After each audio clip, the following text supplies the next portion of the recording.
Welcome to Backstage Money, real world finance for musicians. I'm your host, Jason K. Powers, and this is the show where music and money collide, where we get real about what it takes to make a living doing what you love. You're going to hear honest stories, practical lessons, and raw insights from musicians and industry insiders who've been there, done that, and are still making it work. So let's get to it. Today, I'm excited to be joined by Dale Thompson, singer, songwriter, storyteller, four-time Dove Award-winning artist, and notably the frontman of the band Bride. Dale, welcome to Backstage Money. Thank you for having me. Yeah, I'm excited to have you. Now, Dale, tell me a little bit about Bride. Bride's been around since, 1983, is that right? Troy, my brother, and I formed the band called Matrix in 1983, which evolved into Bride in 1985. And even as Bride, we were still playing some of the old Matrix songs live and calling them Bride songs. So yeah, it goes way back. We just say like now we're celebrating our 40th year as a band, So that was one of the we were touring with Petra in Brazil. They were celebrating their 50th year, and we were celebrating our 40th year. So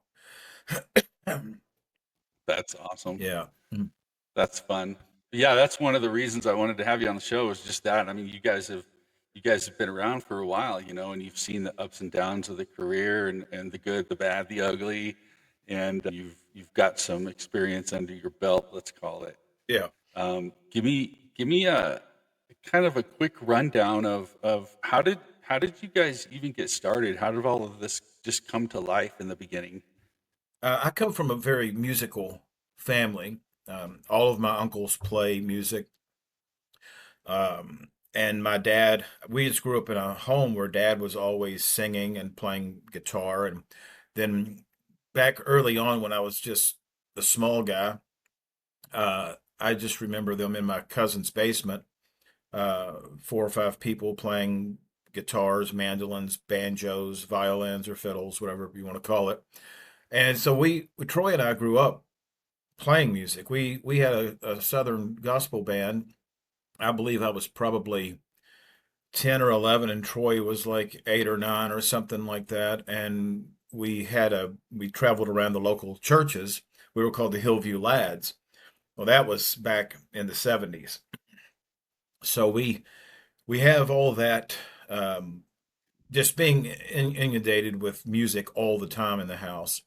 And my dad still plays. He's 81 years old, and plays piano in church and sings. And he's recorded with us on some Southern gospel songs that we've done. So it's quite cool to have. That's great. Yeah, but that's how Troy and I started. We didn't start off to make records or to travel or to tour or anything like that, really. But just one thing just kept leading to another, and that's how Bride ended up. We were in Pottstown, Pennsylvania, opening for the Daniel Band, and we'd only released a cassette at the time, a Matrix cassette. And I think the Daniel Band, which we just played with the other day, which is quite cool 40 years later, we were spotted by a record company back then, if you want to call it a record company. But anyway, and they signed us, and I have to say, without them signing us at that point, we probably wouldn't have done much else. We weren't looking for a record deal. We were just trying to sell a few cassettes through the mail. And so I read an article at some point that it kind of touched on. I'm wondering if you could touch on that, about how when you were ready to record your debut album, you Show No Mercy album, you started out with this modest budget, and how that came to be. Well, Refuge Music Group is the label that I'm not going to name. We were on their Pure Metal records, which I won't mention that name either. And so they signed us and said, "Can you do an album for $2,500?" And we're like, "Yeah, we could do 4 albums for $2,500," because we didn't really know what it took to do an album. We had demo tapes, but So we went over budget. We Show No Mercy was $2,750, and it's only because they wanted another song. So that was hiring the studio, mixing, mastering. You know, I think we brought in a couple of other players, but we didn't pay them because we didn't have any money. So that just launched 3 albums with that Pure Metal Records. And Live to Die is one of the ones that people still talk about today. They want to hear songs played live from Live to Die. Whereas we're now playing songs off almost all the different records when we play live, just so people say, "Oh, they did play one off of such and such." But yeah, they signed us, and we suffered through that 3 or 4 miserable years of being lied to and cheated and skimmed off the top and the bottom, to where we really, Hmm. when we finalized our deal with them, and we said we don't want to have another record label. That was stupid. We didn't make any money, and they took it all. They're selling 50, 60,000 albums for us, but we're not getting any of the money. So we said, no, we're done with that. And we sort of started where we picked up where we left off, just being a glorified garage band again for a while. What did you guys do to transition out of that stage to start rolling out more albums? Well, we did not feel that the direction musically that we were going in was a good direction, because it was sort of thrashy at times, and neither Troy or I listened to anything like that. It wasn't our style that we listened to. So what we did is we changed band members, and we brought in Jerry McBroom on drums, and we brought in Rick Foley on bass, and that formed a band that was unstoppable. And it was just because we had, all the spokes in the wheel, and we were rolling, and we knew we had something special with this combination of guys. And we dumped the super heavy stuff and opted more for just straight ahead rock music. And that Hmm. fit us better, because So, Troy was a groove player. Troy wasn't all flashy, doing arpeggios and sweeps and stuff. He doesn't. He never wanted to do that. He didn't want to be that guy that played like as fast as you could. He wanted to play tastefully and give people something that they could hum or remember. So that's how we've mhm. approached our songwriting since then.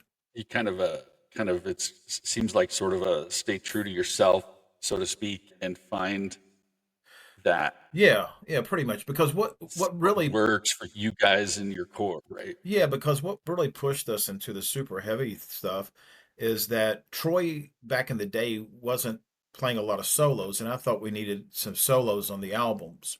So we brought in Steve Osborne on Live to Die, and we thought, man, that's what we've got to do, because Steve Osborne sort of brought the metal part.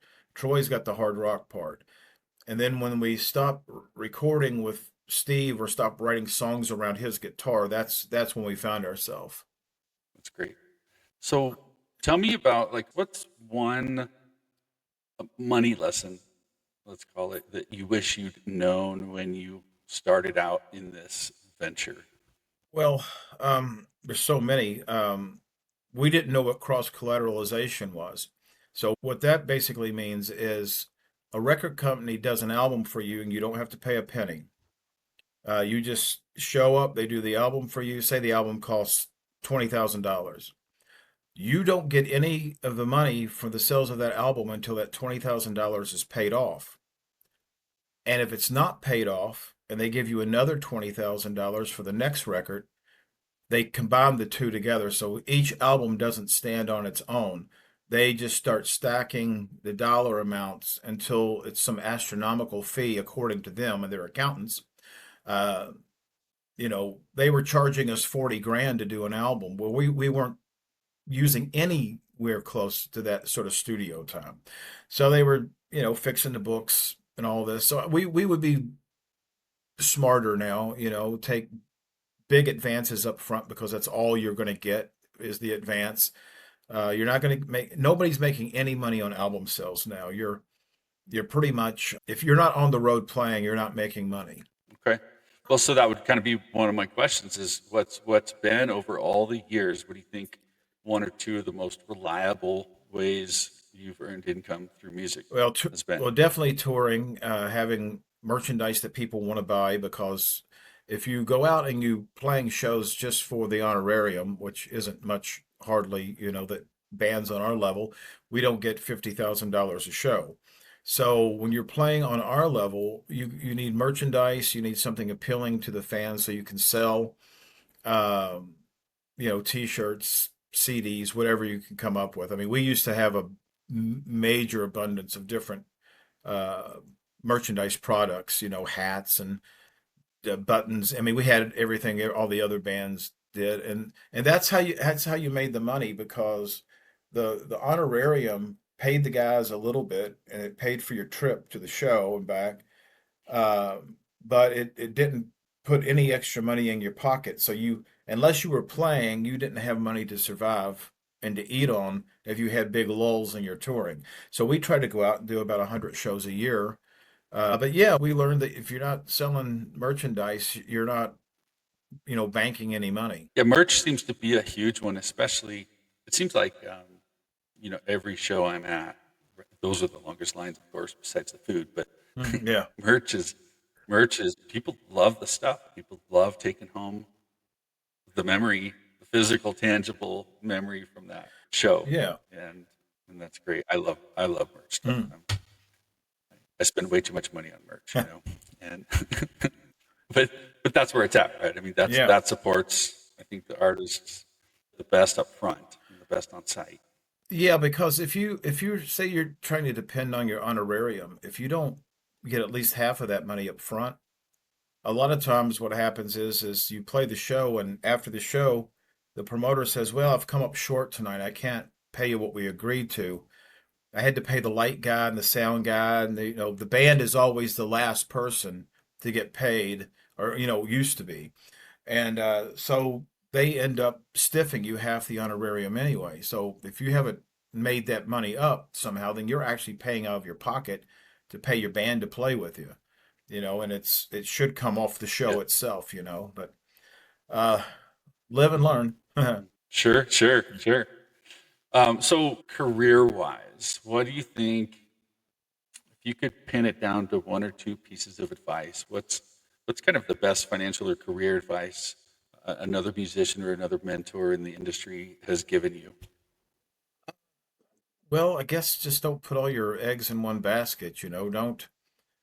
Don't become so uh, tunnel vision that you can't see all the other opportunities around you. I mean, we often missed opportunities because we were too involved in certain other aspects. I think for me, I would have liked to have gone out a bit more on the road, and we've had bands tell us, you should have gone out more on the road, even if it were some bad dates. A bad date is a date, it's so you go out. But where the logic came in with me and Troy at the time, it was we play only the good shows. We only play the weekends, the Friday, Saturday, Sunday, and come home, or only the festivals. Well, take a band like Disciple, they'll play anywhere and everywhere, and sometimes they make big money, and sometimes they make no money. But Disciple has been consistently on the road for years. I mean, they're one show after another. And we sort of did that. We did some tours, longer tours, but we would just end up, we were driving ourselves everywhere or flying if it was too far to drive. So we were doing our own load ins, and, or I mean, you name it, we did it. We were the road crew and the band. And, Yeah. and that just, I think just people saying you guys should have did more live shows. And there was times we probably could have did more live shows, but we just weren't willing to take a risk of playing a show that was going to be disastrous, even though we played some shows that were disastrous, that were supposed to be good shows. You show up and you're in Mhm. the middle of Iowa, and it's a cornfield with a hay wagon, and your gear is going to go on the hay wagon, and you're going to play to the scarecrows. So it's like, Yeah. okay, it's a gig. We won't do this again. So we Yeah. did learn that you have to keep yourself out there in the public's eye. I post daily on Facebook, and just make yourself available. That's another good thing, is show people that you're human, show people that you're friendly, that you're not a rock star, and that you're just very happy they buy your music. And just stay in Mhm. contact with your friends and fans around the world. And that's we've always did that. We'll play a show, then go out to the merchandise table and hang out until everybody left, and we're still there, and we're dead beat because Mhm. we've driven a long ways, we've played a show, we've suffered through some sort of horrendous uh, sound check with the drummer pounding one drum for 20 minutes for what reason I don't know. Yeah, so you got to keep yourself out there no matter how tired you are. Yeah, yeah. And I think just from my side of it too, I've always appreciated that about you guys, about other artists who you make yourselves approachable, right? You guys are approachable. Yeah, And we can hang out after the show and visit with you for a little bit. And and there's been a couple of those artists even this year. I've done that, and I'll hang out afterward, chit chat with the guys, and it's a fun time, and yeah. you kind of walk away just going, gosh, I respect that band even more now, Well, they've got and this. there's been the opposite, right, where you've gotten too big, Yeah, maybe that you can't. I get it if you've gotten too big, but there's also the guys that aren't too big that do have sort of, you've put yourself on a pedestal and yeah. you refuse to actually take time for your fans, and it's disheartening, right, for your fans to kind of finally get to meet you or find, and it's not at all what you thought it was going to be. Maybe you had a bad night once in a while, but Well, you when know it's what they say, consistent like that. it's you shouldn't meet your heroes because you're going to be disappointed. It's that's the problem, because you Yeah, build somebody up yeah, in your mind to a certain degree, and you catch them on a bad night or a bad day, or catch me in a bad mood on Facebook, and suddenly I'm getting blocked. So it's like, sorry, yeah, yeah, but they got these things now called meet and greets, which when they first heard that, because we always meet and greet afterwards. So people that we don't do our own meet and greet. Our meet and greet basically is the promoter wants to have a meet and greet, and he's pocketing the money to pay us. So the same people that's paying for these $50 meet and greets or whatever they cost, uh, could actually save the $50 and see us afterwards and just give us the $50 because we're going to meet and greet you anyway. It was, one event we did this meet and greet. There was like 100 people there, and then the next day we showed up for it was a festival, and showed up again, and we're at a merchandise table, and 200 people line up to talk to us, and we talked to every single one of them, yeah, and some of them were the same people that paid for the meet and greet. So I don't know who started that, but it's a weird thing. yeah, yeah, yeah. It's been pretty popular, right? We certainly, on the fan side, right? We certainly love that opportunity, but do believe, right? Again, being able to hang out after the show and visit unscripted, right? You're not rushed. You don't have a timeline. It's not step and repeat. These kinds of things. Yeah. That's what kind of makes it hard. Yeah. Well, okay. So money aside, what keeps you creating and pushing forward even when the business side gets tough? I just have a lot of creativity, a lot of imagination. Um, I don't I don't necessarily sit down and just write songs now. I'll wait until Troy brings me some music, and then I'll write the song around the music, because I've got a literary career I'm pursuing as well. So in a day's time, I'll write 10, 15,000 words for stories that I'm building, and novels or short stories and such. So I'm not really writing like I used to. I used to have just notepads full of lyrics. So I could just go through them and say, "Hey, these fit. Let's do these," and then make your changes or whatever. But I think just for me, being creative is just a built-in God gift thing. It's a talent, where I can come up with stories, or come up with songs, or come up with themes and plots and stuff. Um, yeah, I don't know what it would be like to be someone without any imagination. It would be my world would be very sad. So Yeah, yeah. All right. Okay, fun story. I heard a story. I'm gonna let you share what you want to share, but something to do about, let's call it, your wildest stage moments that maybe worked out or maybe didn't so much work out, antics on stage and things like that. You got anything juicy for us? Well, I was touring with Striper, and we were somewhere out west, like all bands are out west somewhere. And I didn't realize the stage was super high. It was like 4 foot, 5 foot high, maybe 5 foot high. And Striper had the road cases pushed together at the front of the stage, and they had monitors on these road cases. So I thought it was an invitation to go out onto the road case and stand next to the monitor like Bruce Dickinson would. You know, you put your foot up and you do your rock star pose. Well, the road cases, the wheels weren't locked. So it went like this, and I went straight down onto the ground. Didn't land on the ground, though. I used the microphone stand and saved my fall, and it bent the microphone stand in a perfect U shape where I fell. So that was one incident that was somewhat, I don't know. I just thought somebody would surely say those wheels aren't locked, don't be on them. But they didn't. And the another time that I Right, right. remember, I used to climb all over the arenas and halls and gymnasiums. So I would find stuff to hang on to, and just, at the time I was quite athletic. So I would just work my way all the way around the room if I had a railing to do so.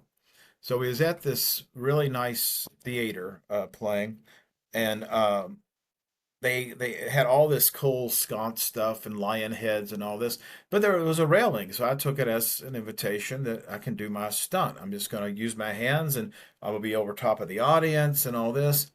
And when I went to get back up, I kicked a hole in one of these fancy facade things, these faces.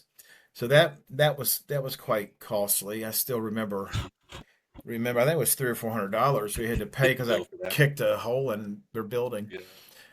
But now I don't Uh-huh. so much do that stuff. But no stage diving, no jumping No off. more climbing around. No, it's too dangerous. I fell in the yard about 3 weeks ago, landed on the concrete and bruised up my ribs real bad. So it's like this is the third Uh, week, and sometimes if I sneeze, I can still feel it. So yeah, I'm like that old dog. It's like it's terrible. You have to put me down or something if I fall those again. those days are over. Yeah, Those days are over, huh? And have somebody check that the wheels are locked from now on, I'm sure. yeah, That's funny. Well, so hopefully, yeah, hopefully more stories ahead of you that are safer coming yeah, down the line. You guys got some years ahead of you, and so speaking of more, you guys just released a new album. Is that right? yeah. We released Vipers and Shadows. We're the only band crazy enough to release a double album these days. So we released a double album, which Yeah. turned into 3 albums, because then we released Lost Rules 4 with 10 more songs on it that we had considered for the Vipers and Shadows. So that was, yeah, that turned out good. We didn't go through any label with that one. We sold it ourselves, and once it is gone, it is gone. We're not printing anymore. So once, and it's almost gone. I Right. think it will be depleted, maybe even by the end of the year, because we have so many shows coming up. That's great. Are you guys where? In what ways did you release that? We released it. Where can people get it? Well, we released it through our fan base, and it's of course advertised on our uh, website, www.bridepub.com, and we've got it on there. That's the best way to make sure that we get the money. You send it directly to the band, and we get the money. Otherwise, we don't get any money. We've sold some to other distributors at a discount price, and they've got it out there. We've put it onto the streaming services, but we didn't advertise it outside of our fan base. So um, we just left it at that. And it turned out Okay. better too, because what we were offered by a couple of labels, if we had taken their deals, that would have been really bad. But we've made more money selling it ourselves using our contacts than we could have with a label. And then over time, the labels might want to Sure. buy the rights and give us more money if it turns out they can sell them. But in this day and time, in this style of music that we do, and in the genre, and having the Christian rock label, you're just not selling a lot of records. Not like the old days. Sure, sure. Okay, what else are you up to? It looks like you're not slowing down, not doing just music. Is that right? Well, I've just released a few albums. The World Will Burn. That's a new album coming out. Uh, Band used to be called Swingle and Thompson Ordained. Now they're called Ordained only, and just had a new album come out. Not of This World just had a new album come out featuring me. We Are Resolute. So that's four albums outside of Bride that just came out. There's some more stuff down the pike. A guy sent me a song to listen to today, and I forgot all about that I had recorded it. I was just like, wow, man, this guy's really mixed this nice. So I'm not going to say who it is, but anyway, he does things on his own time, but it'll be coming out. But I was writing stories before I ever started writing songs. And at about 5 years old, I wrote Mm. my first story called Silver Horse, and it was, or Silver Star, and it was just about a horse and whatever a 5-year-old would think about horses. Very, very short story, but at least I got something going. And I think I was inspired because my dad showed me some poetry that he had written in uh, high school, and so my dad, you wouldn't know it, but he's super creative guy. So I think getting some of that from him, and then my mom's written a book, so I guess both of them have a lot of creative talents they just never tapped into, trying to raise Troy in me. But I'm an author. I started off writing short horror stories and submitting them to different podcasts. And one podcast that I won't mention their name because they're on the outs with me, or I'm on the outs with them, uh, either or. But they read about 50 or 60 of my stories on there. The stories take 45 minutes to read, about 5,000 words. So that got me like thinking, well, if they think they're good enough to be reading on a podcast, then yeah, maybe I should try to get a book deal. But I didn't have any. I've got some books I've written years ago, but they're not edited. So I just sat down and was like, I'll put these short stories together and we'll compile them. Well, Velox Books, I reached out to them. Oddly enough, they only do horror, and they got lots of authors. And oddly enough, he knew who I was. He goes, "Oh, I got Snakes in the Playground." I'm like, "Wow, what a coincidence." So I signed a 3-book deal with him to Terrify. So it's 3 books of short stories. Each book's about 250 pages long, 13, 14 stories per book. And then he reached out and said, you're doing novels too, right? And I said, yeah, but they're a bit more sci-fi-ish. I've got books, but they're I've got to go through them and edit them and stuff. And he was interested. So now I've signed a 3-book deal of novels. The Obsidian Signal has just came out, so you can get that. Uh, then there was, I can't remember the second one. The one that I'm most excited about is A Testament of Rust, which is a Christian book about a dystopian world where this group of people have been silenced by the government, and they're doing everything they can to bring revival to a very secular, socialistic society that's been militarized. So it takes a lot of different turns and twists. It was my attempt at writing a thriller, um, and that's what these books were basically written for, is to be thrillers to compete in that market. But that book, Testament of Rust, will be out in December. So that is the one I'm pushing really hard for my audience, because they might read more of a mainstream books or whatever, but the Obsidian Signal, which was the first book that's out now, is more of a secular book, but it deals with espionage and military stuff. But it doesn't have a Christian theme to it. So if anybody's interested, I would suggest in December pick up A Testament of Rust. And then, oddly, I just signed with the same company, 3 more books. So in this period of time, I've Wow. signed like 9 contracts for different books. So the next one will be the second part of my short story horror collection, which I'll always use that as like being as wise as a serpent, as harmless as a dove, because I always mention Christian themes in it, even though it's not a Christian book per se. These horror stories. So if somebody's reading it, they'll get the message that Christ is Lord. God's still on the throne, and all this terrible, scary stuff I'm writing about gets beat in the end. So it's, um, Mhm. and then there's the 3 sci-fi books that are going to come out next year. So, yeah, I mean, just this morning I finished up another Christian oriented uh, novel, and it's called Testament of Ash. So it'll be to go with the Testament of Rust. So anyway, and I've got another one planned once I do all my running around that I've got to do for the next couple of days. And so I'm just right. I get up in the morning and I write. First thing I do, I take my dogs for a nice long walk, about 5:30, 6 o'clock in the morning.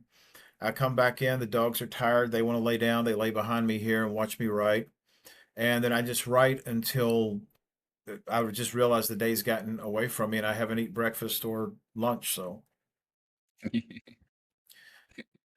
How fun. Well, you got, as my mama would say, you got no grass growing under your feet.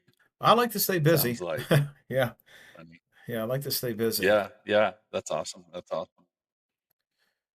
All right, we are going to dive into this next section real quick. We got Dale Thompson of Bride in the house. This has been a blast. But before I let you go, we're going to crank it up and we are going to hit, we'll call it the lightning round. And we call this section final riffs, All right. short questions, gut answers. You ready to roll? Let's go. Yeah. All right. First question: who was your biggest musical influence growing up? My dad.